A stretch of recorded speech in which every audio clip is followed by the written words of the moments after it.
Hello, English learners.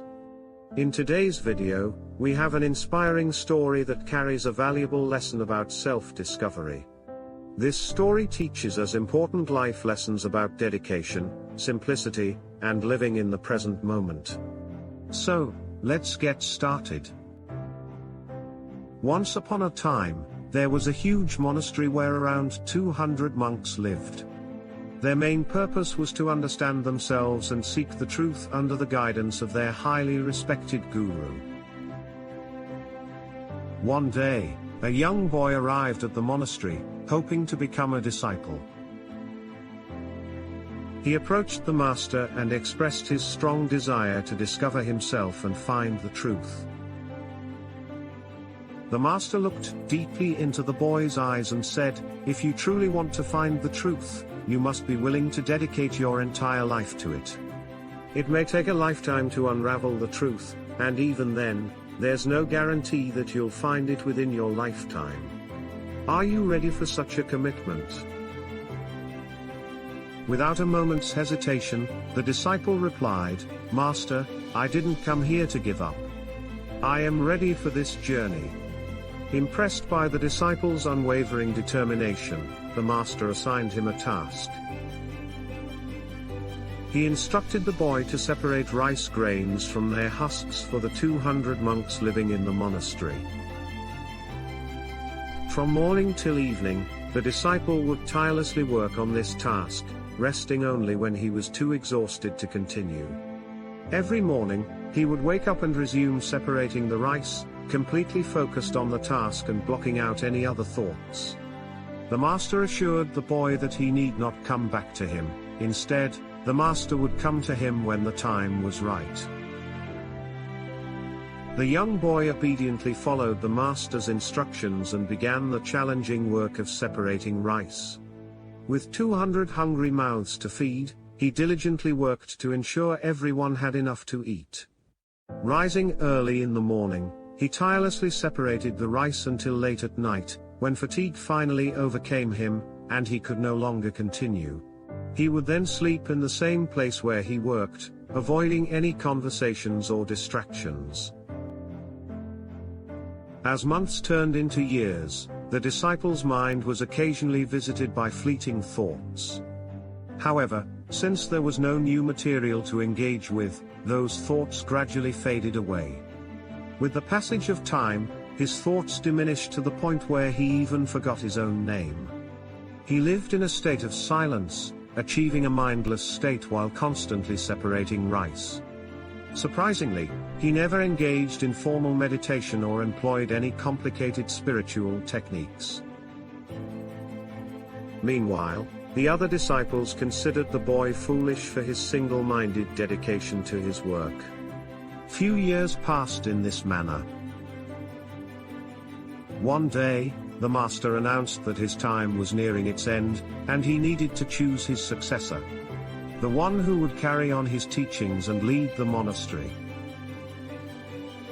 He proclaimed that any disciple who had truly understood themselves and attained self-knowledge should come to his door that night, and inscribe a few lines on the wall, depicting their life's experiences. This opportunity intrigued many disciples. The senior disciples of the monastery, considering themselves the most qualified candidates, eagerly wrote a few lines on the wall.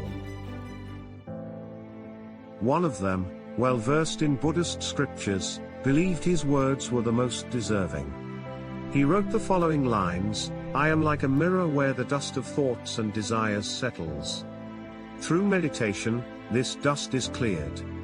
Only those who eliminate this dust and purify the mirror of their mind can find salvation."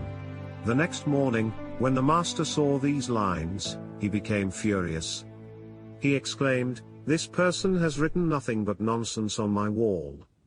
The disciple who wrote those lines maintained his silence. Although the lines contained wisdom, they were mere regurgitations of bookish knowledge.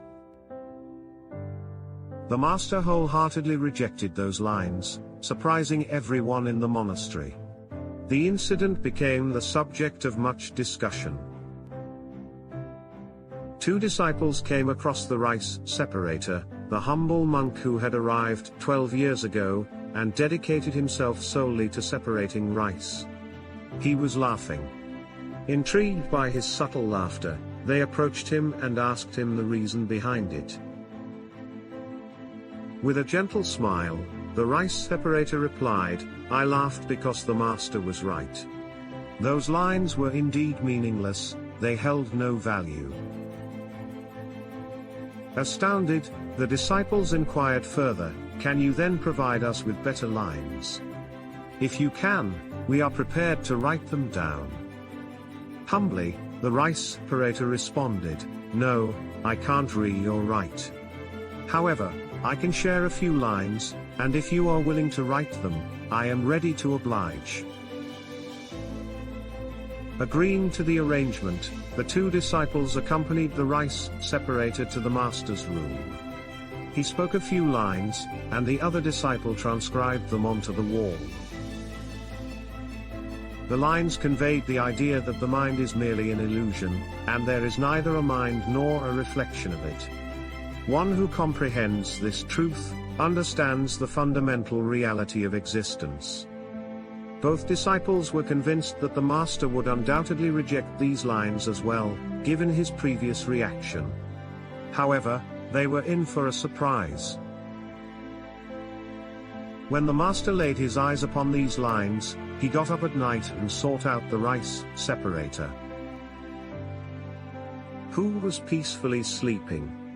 Waking him, the master handed him his staff and robes, proclaiming, "From this day forth, you are my successor. Leave this monastery immediately and go elsewhere. There are scholars within this monastery, who will be threatened by your presence and may even attempt to harm you. They cannot bear to witness a simple rice separator surpassing their intellectual prowess. All that they have acquired is mere knowledge, while you, with your unwavering dedication to separating rice, have accomplished what truly matters. I know that wherever you go, people will be drawn to you." With utmost reverence, the newly appointed successor touched his master's feet and departed into the night. This story teaches us the important lesson that true wisdom and self-realization cannot be attained solely through bookish knowledge. The path to understanding oneself and discovering the truth requires dedication, simplicity, and a willingness to immerse ourselves fully in the present moment.